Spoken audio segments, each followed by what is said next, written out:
Good afternoon. Excellent practice today, I thought. Really good energy, good emotion.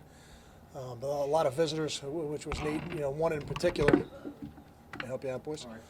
One in particular, Indito Mangiro, one of the former great players in the history of our program. A guy who's coached Division I football in the Big Ten, somebody who's currently one of the more successful high school coaches in the area.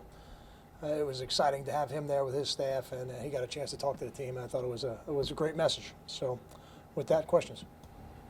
Can you talk a little bit about the scrimmage on Saturday, the format, and what your expectations are? I think the format will look very similar to the scrimmage 2 weeks ago, with the addition of some of the field zones that we now have in, things like goal line, coming out, 2-minute drill. Those were things we didn't have in for the first scrimmage. So we're going to try and touch on everything that we've done so far in the spring and do it down in the stadium, because it's always a little bit different when you go down there. Will it be game-like? In what way? Just in the not scripting a lot of stuff. Just Yeah, the situations will be scripted, but the plays will, for the most part, will not be scripted. We might have a little bit of a scripted portion in the beginning, but it'll be a lot of play at what we call, yes. How much ground can quarterbacks gain or lose based off this second scrimmage? How much will you still be looking at them? I think a lot. Yeah, I think anytime you go down there, it's an opportunity to showcase yourself in the stadium. The coaches on the sideline, they're not on the field anymore. So I think all those things are definitely opportunities to separate yourself. I know you want to see everybody, but are there a couple key guys you really want to see how they perform in this scrimmage? Kind of like either guys that bumped up the depth chart because of injury or what have you? I think certainly it always starts at the quarterback position. But I think when you move past that position, it's really the second-tier players, the guys who are really fighting to break into the starting lineup, or the guys that are fighting to work into the depth on the offensive line in the secondary. I think those, to me, are some of the more key positions. Guys like Stephen Long and Kevin Snyder, I think we've seen them play a lot of football. We got a pretty good idea of what they can do. But the guys like L.J. Liston, Miles Nash, we're still finding out what they can do. So I think it's those second-tier players, aside from the quarterbacks, that I think we'll have try to get the best look at. When you look at a guy like Miles, who's kind of transformed his body since he's gotten here, is that what you envisioned when you guys got him? It is. We knew he was a great athlete. He had played quarterback and he played defense, and they've used him in a lot of places because he was one of the better athletes they had on a talented team, so it made sense. But yeah, it's what we've envisioned, and I don't think it's stopped yet. I think he's a guy, even a year from now, is going to continue to get bigger, and he's already shown that athletically he can still make some plays.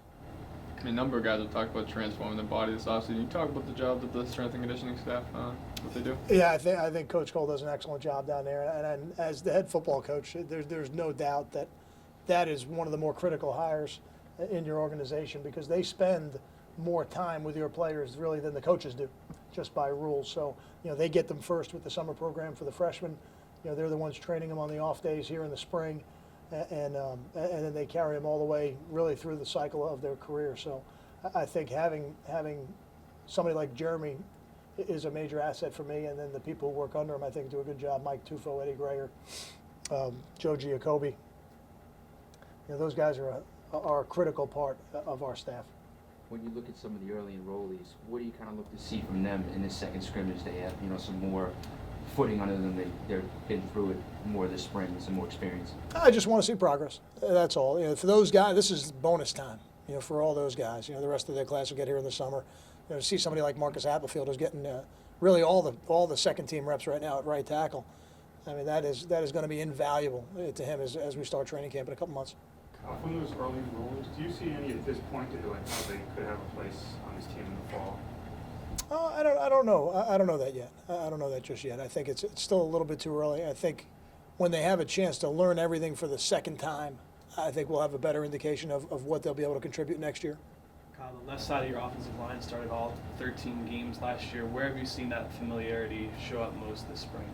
I think the place you see experience for an offensive lineman show up is the ability to pick up stunts and twists and blitzes. I mean, that's really where your experience level of understanding not just what's going on directly in front of you, but what's going on at the second and third level of the defense should really help you. And I think I've seen that this spring. Kyle, with Dino Mangiro and Logan Ryan coming back today, we see Battaglia a lot. What does it say about the program that these guys keep coming back this spring? I think it says that the wristband we wear actually means something. And I don't know if there's a program in the country that doesn't talk about trying to create a family atmosphere, but I think we spend a lot of time talking about it. We spend a lot of time investing in it, and I think it pays off. And to have those guys come back from all different eras, different generations of Rutgers football is probably the best compliment we can get as a football program. What do you think about that rule that just got passed about the meal plans and the food and all that type of thing? I think it makes a lot of sense. I think it makes a lot of sense. I don't know from a tangible standpoint. I haven't really looked into it yet to see from a day-to-day operation, what it will be, what the cost will be, what the ability or the details of it, I guess. But I spoke with Jerry Donato about that when they were here, for their visit. That I never really understood why you could only have one training table meal a day if we're trying to teach these players about proper nutrition and they're working to the degree that they're working. Kyle, as a former offensive line coach, when you guys were recruiting Keith, was there ever any concern that he was, maybe too tall? Because I know sometimes with those guys they aren't as fluid in their hips or don't bend as well. Keith is somewhere between 6'7" and 6'8", and I think that's okay. I didn't worry about that because he's athletic. He's a guy who can bend at the ankles, knees, and hips. I think when you get to the 6'9", then you might think about it. But for somebody like Keith, when we recruited him, we thought he had the prototypical left tackle body frame and the feet to go with it. So I think he's still making progress, moving in that direction. But not a concern, no. Thanks, Kyle. Thanks, guys. Kyle.